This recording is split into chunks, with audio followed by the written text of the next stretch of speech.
Hi guys, welcome to my YouTube channel. It is not Night again.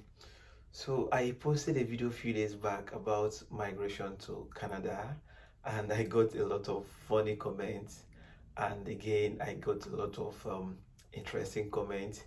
I came to discover that a lot of people who were interested, they watched the video and they didn't bother to watch the video to an end, which made me so sad because I felt like this is someone who is looking for an information that, and you ought to make like an in-depth research. Like you trying to watch the video to the end would give you more understanding on how the thing goes about. And the link, funny enough, a lot of people were asking me about the link, even though I stated on the video that the link is actually attached to the video description. So but I've decided to make a video, like I promised I'm going to make a video to clarify some things as regards to this Canada migration for nurses.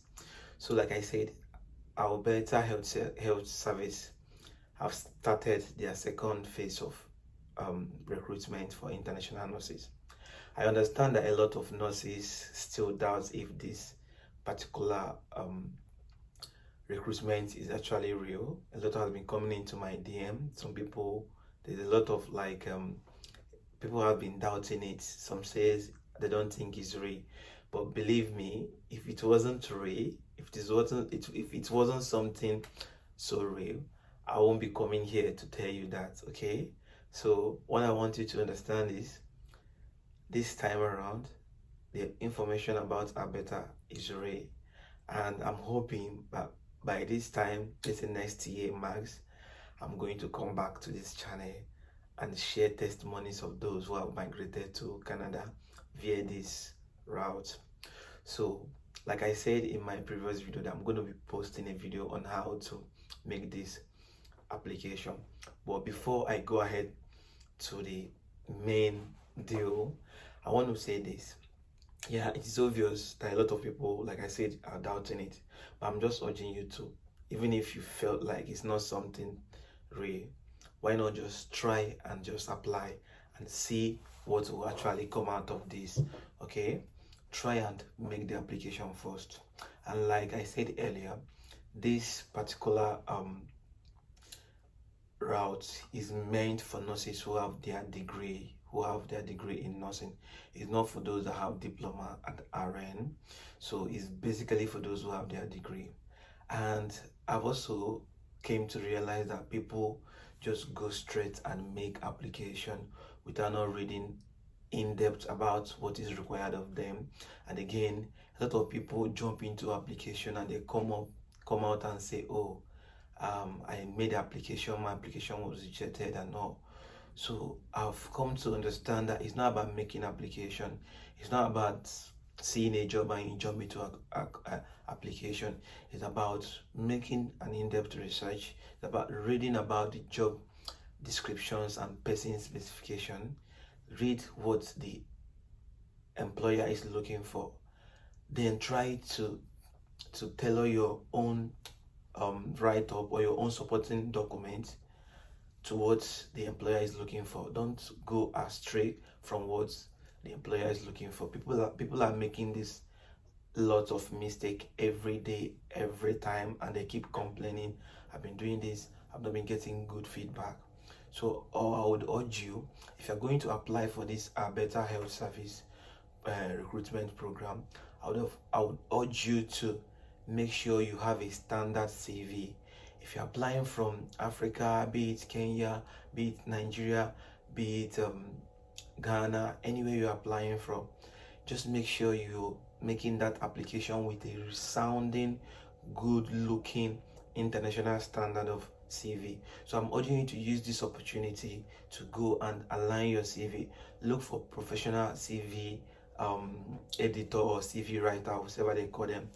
They would help you create this CV to a standard level, so that at least when you present this CV during your application, the employer will be able to pick something unique from your CV, because bear it in mind that you're not the only one applying for this. And the spaces are limited, so it's going to be like a competitive. So you are like trying to market yourself, you're trying to sell yourself out, so you are required to at least make good impression to the side of the recruiter or the recruitment team. So at the end of this video, I'm going to post a video that gives like a complete explanation on what is required of you and how you go about if you become successful in this process. So I'm urging you, don't just watch and maybe go to the application. Watch the video to the end and see what is required of you. Okay, the video is gonna play very soon, and like I said again, I just need your encouragement, I need your motivation by watching, liking and subscribing and sharing to your friends as well. Then at the end of the day, we're all gonna be happy. So expect more informative video as regards to migration to overseas for nursing jobs and other healthcare professional jobs as well. So watch the video, you're going to see very soon to the end, and then there's a lot of description under the video and the link to the application. Like I said, do not rush the application.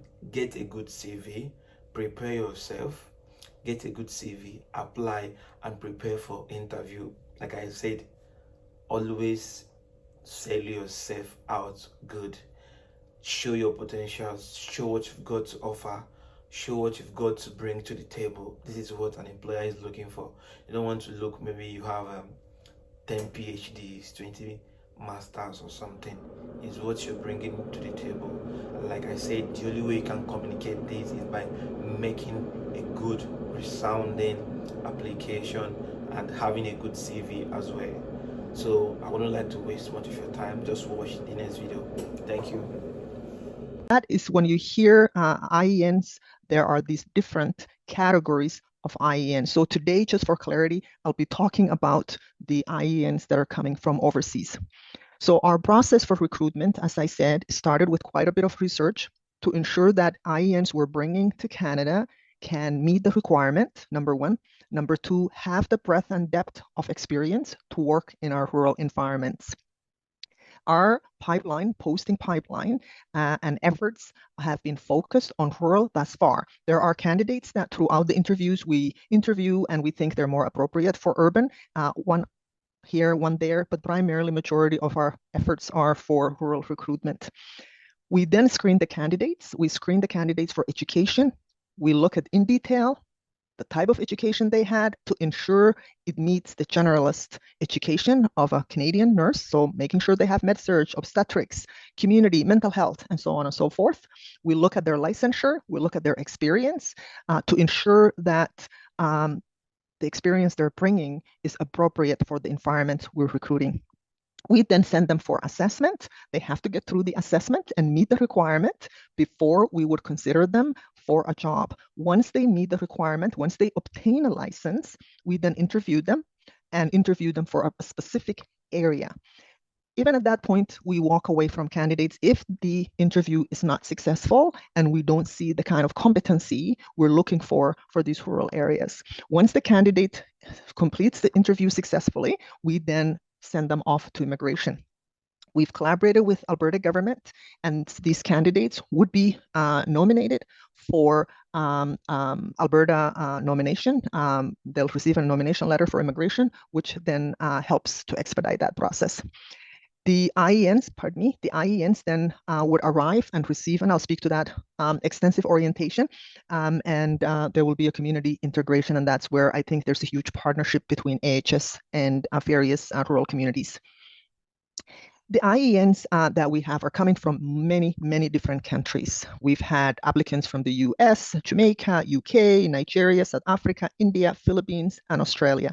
Majority of the candidates are these countries that are labeled here, but we also have many, 2, 3, 4, 5 from different countries, good number from the Middle East. Our process is a very high-touch process. Again, because of the competition, national competition, we ensure we're working very closely with these IENs and as they walk through this process.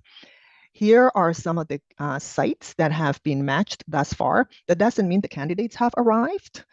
This just means some are in immigration, some are in finalizing job offer state, and so forth. But majority of them are going to the North Zone. I would say about 65% of thus far the matches that have been made are going to the North Zone and then Central Zone, and we're just starting on South. So here is just another version of what I've shared in where the applicants are coming from. This doesn't mean it's everybody you see here is shortlisted, but it just gives you an understanding and an appreciation of how many people are applying from everywhere in the world. So I want to talk about a little bit about the orientation. The IENs, all of them will arrive in Edmonton.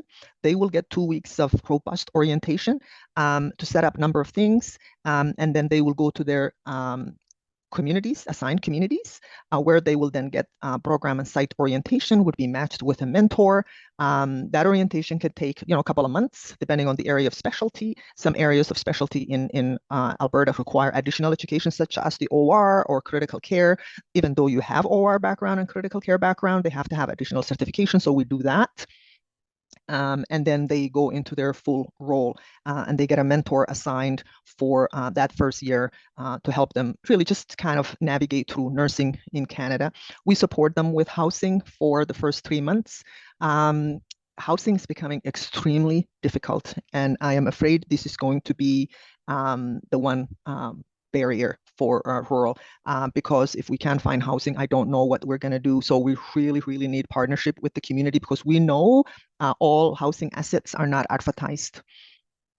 They receive an extensive package.